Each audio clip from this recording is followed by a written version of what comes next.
Good morning. It's still morning, yes. Good morning. As mayor, I get to welcome a lot of groups to the city, and tourism and conventions are a growing part of our economy. My slogan pretty much for last year is that Oakland's on the rise and is continuing to rise. And Maritime is actually one of the areas that I spent a lot more time on than I thought I would when I first ran for mayor. And so I want to talk a little bit about that after I do the traditional mayoral bragging about our city. So if you were looking at the internet yesterday, Mofoto, which is a blog, I'm told, for the real estate industry, named Oakland the most exciting city in America.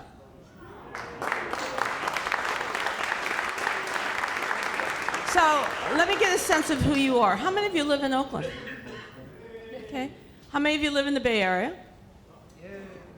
Northern California, everybody else? Southern California, a couple of you? Okay.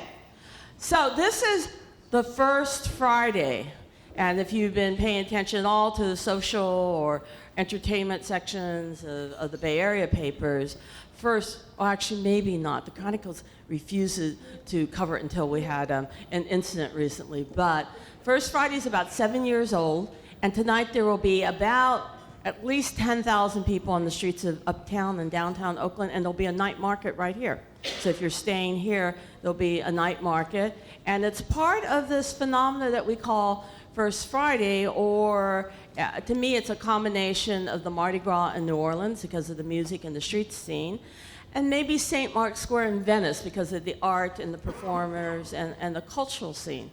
And we have a First Friday for everyone. So for the tamer people who just want to ease their way into First Friday, we have a thing called Off the Grid at the Oakland Museum. And that's a little First Friday, and it's every Friday. And what you get is about a dozen of the Bay Area's best food trucks. And if you're not from the Bay Area, food trucks are not mom and pop small, they're actually pretty expensive and very good food, but less expensive than eating in a restaurant. And they'll be parked outside of the Oakland Museum, and the main plaza of the Oakland Museum, they'll be dancing, and then the Oakland Museum's open till 9. So that's sort of an easy way to get into Oakland's First Friday. The market here, you'll have a variety of merchants and craftsmen from all over the area, and more food trucks, and as well as world-class restaurants right here if you haven't already discovered them. And the core of First Friday is sort of between City Hall to West Grand on Telegraph and Broadway. And that's where our art galleries are and a lot of the warehouses. And then there's a whole street scene, which is a lot like a Mardi Gras meets street fair. And so there'll be dozens of bands and artists. There'll be performers. And then within the galleries, you could have a little bit more, it's a wide variety, again, of craftsmen, merchants, et cetera. But it is an amazing scene, and it's I travel a lot, I've never seen something quite like this anywhere in America. So welcome to Oakland. We speak 120 languages. Rand McNally says we have the best weather in the country. The Census Bureau says we're tied with Long Beach for diversity. But it's not just a diversity of languages, it's what my kids call a diversity in the sense that they say, we're a real city. And what they mean, my son right now, who is the second chief medical officer of San Francisco General, he says the problem with San Francisco is that not all the neighborhoods are really neighborhoods. In Oakland, you've got 57 distinct neighborhoods that have their own identity, their own love and hate of different issues, and have long histories. So you really feel like you belong to a neighborhood when you live in Oakland. We also have a diversity of incomes, and that is partly through our housing policy. Oakland made a strong commitment to have what we call workforce housing. I often tease Ed Lee that I get better service in San Francisco than him when I'm dining at an event like this. And I said, because some waiter will always lean over and say, "Hi, Mayor, I live in Oakland." And I would say a lot of his service force lives in Oakland, cannot afford to live in San Francisco anymore. And Oakland has made a real attempt to diversify our economy and diversify our housing so that we can be what my kids call a real city.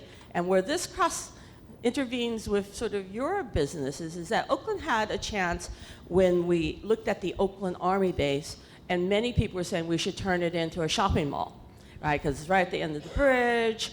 And my own feeling is, no, we're going to bring shopping eventually back downtown to Oakland's Broadway area and the Valdez Square. There are very few places that you can expand a port. And so many of us have held in there, and finally, as mayor, I've finally been able to kick-start that and actually get the construction going by December, and the Oakland Army base will expand the Port of Oakland for the first time in decades. And that's an important investment.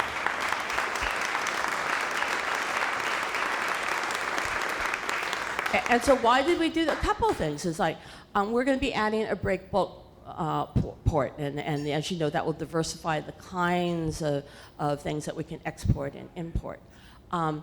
We also did it, quite frankly, is that because this is sometimes a city, as I said, we're a real city. We have very wealthy people, we have upper middle class, we have a good working class, and we have some very poor people. And in those neighborhoods where we have the highest concentration of poverty, we have high dropout rates, we have higher rates of violence, and sometimes we call them the 100-block neighborhoods.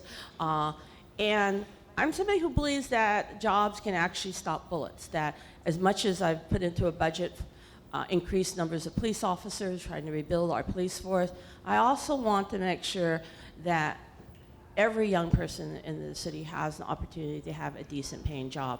And maritime, as those of you who work with the Longshoremen's Union, maritime jobs, logistics jobs can be good paying blue collar jobs for kids who are not going on to college. And so the city of Oakland has made an important investment in making sure that there are good paying blue collar jobs and an industrial base left within the city so that we have a diversified income. That was a very conscious decision, just as the housing was. And that's what makes Oakland, I think, as Mofudu names, the most exciting city in America, because everything comes together here.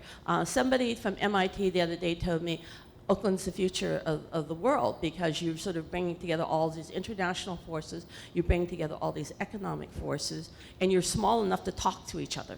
And you know, we're a city of just over 400,000 people. You can run into the mayor at Safeways. You can, when we have community meetings or Earth Days, 4,000 or 5,000 people are involved in it. And we're a city that likes to talk and argue, so we're very opinionated, and that's part of what makes this city so interesting. We have, and so for those snarky people in San Francisco and New York who were questioning why Oakland was #1, it was interesting to look at the criteria and why they chose it. They chose it based on how many young people, because most of us are older than this, how many people there were in the city between the ages of 24 and 35. And we're getting a high percentage of San Francisco workers moving over here. So that part of our economy and our population is growing tremendously. How few fast food restaurants you have. And when you have good, cheap ethnic restaurants, McDonald's doesn't have a chance. So that was one of the criteria. And Oakland has been for over 100 years a leader in the environmental movement. And so not only do we have our healthy swath of the Bay Trail, but we created the first regional parks. John Muir used to meet on Broadway when they were planning the founding of the Sierra Club. We have more acres for a big urban city, more acres of parks per citizen than any other city of our comparable size. And then you add the arts institutions, the cultural institutions, and that's just statistically, they put this stuff into a computer why Oakland ended up being the most exciting city in the country. Past biases of the media, our own personal biases.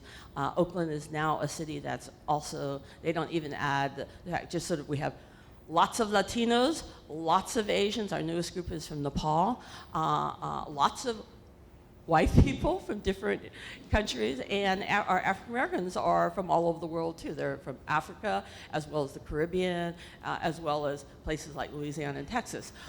We bring in sort of this unique gumbo, and that's why it's very exciting, and why I think things are happening here. And so I'll give you an example here on our waterfront. So many of you heard about the Chinese investor who is kickstarting Oaktonite, or the Brooklyn Basin, which is right that way.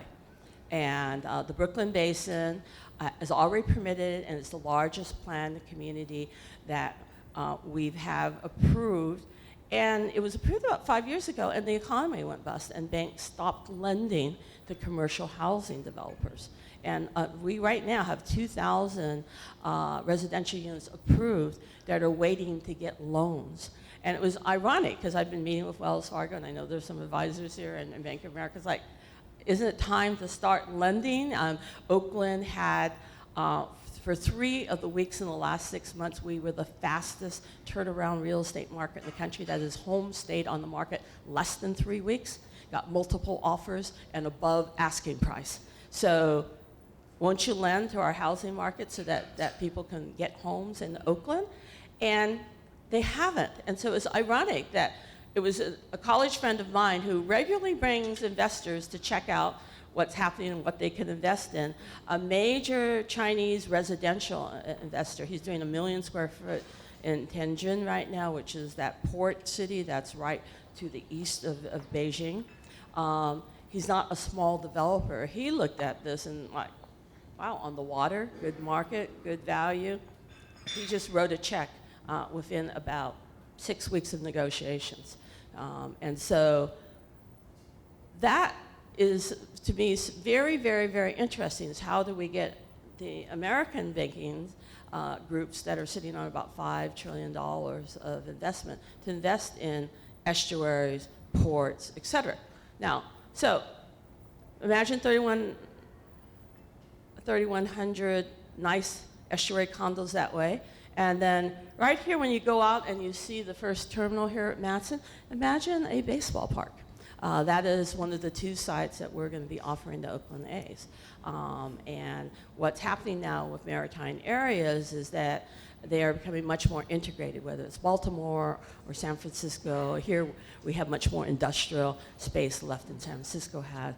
But we are planning a living estuary that's going to be very, very mixed in terms of its uses, from hotels and tourism to industrial space to hopefully major recreational space. And if you have any time at all and you're spending time, walk around our Lake Merritt. That is like the heartfelt favorite activity of any true Oaklander. The lake is truly actually an estuary that we closed off, and we're going to take the last culvert down in June. We're also having a sort of a big celebration. We put, as a city, probably put about $40 or $50 million worth of improvements around Lake Merritt. It is a destination in itself. It's a gorgeous walk. Our beautiful new pedestrian bridge was just opened.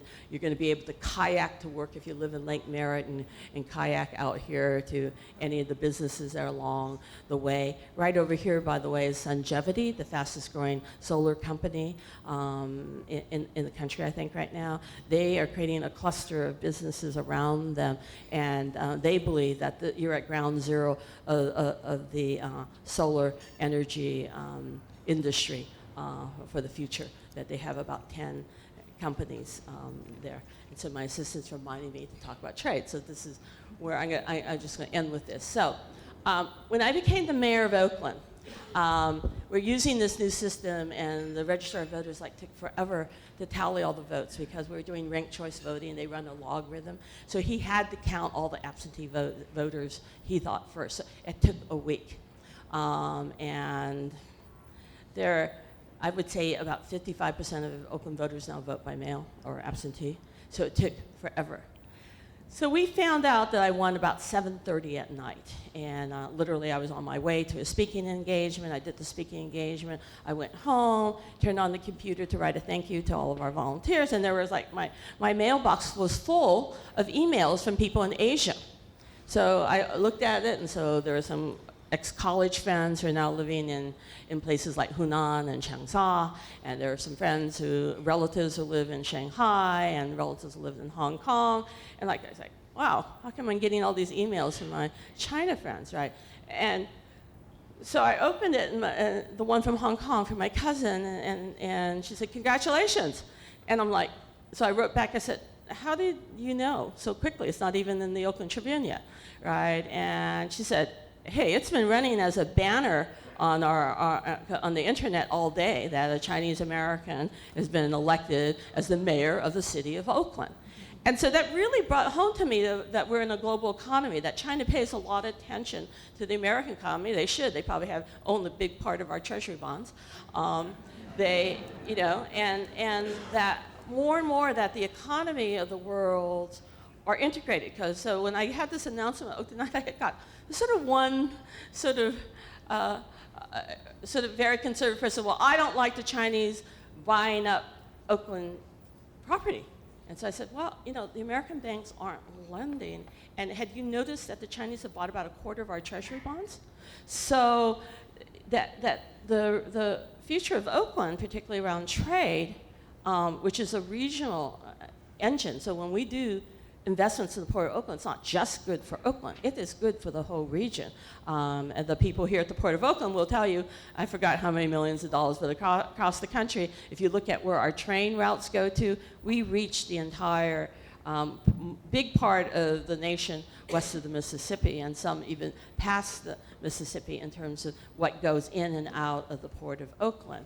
So when you look at that, and you look at the fact that increasingly our prosperity has to do with the fact that we have, even in years when we're not buying as much from China and Asia, but we're actually now, Oakland was the first port to export more than we imported. That's been an important initiative of the president to double exports.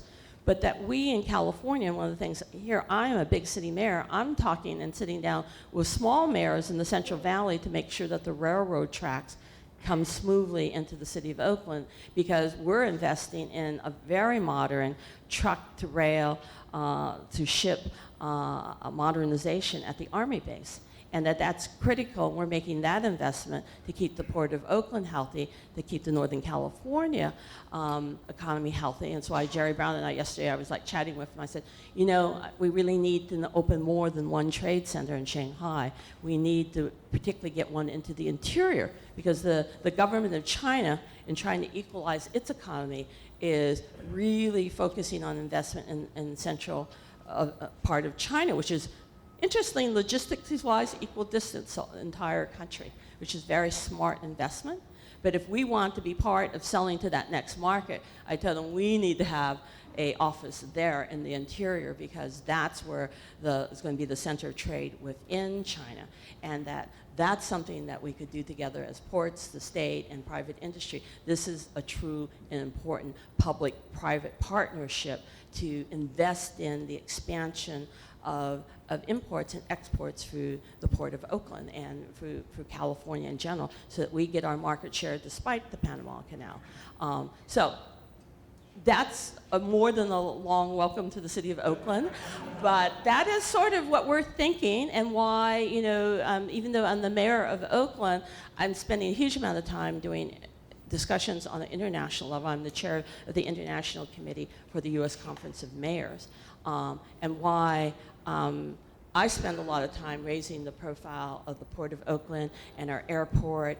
Everyone knows I've been trying to get some airlines from China. We're trying to get more increased airlines from Europe, because quite frankly, we're the center of the Bay Area. Our hotel, it's $50 cheaper to land in Oakland and San Francisco, and we're more centrally located to things that most international tourists want to see. Napa Valley, Monterey, Yosemite, and our hotels are cheaper too, and the weather's better. So, we are trying to make that a part of our economy, and we feel that we're really well equipped because we are such an international city. And I'm hoping that you'll just enjoy part of that this weekend. If First Friday wasn't enough for you, tomorrow's Cinco de Mayo, and in the Fruitvale, we have a huge Latino community. We're also going to be doing Cinco de Mayo activities. So welcome to Oakland. Have a good meeting. I hope to see you out tonight on First Friday.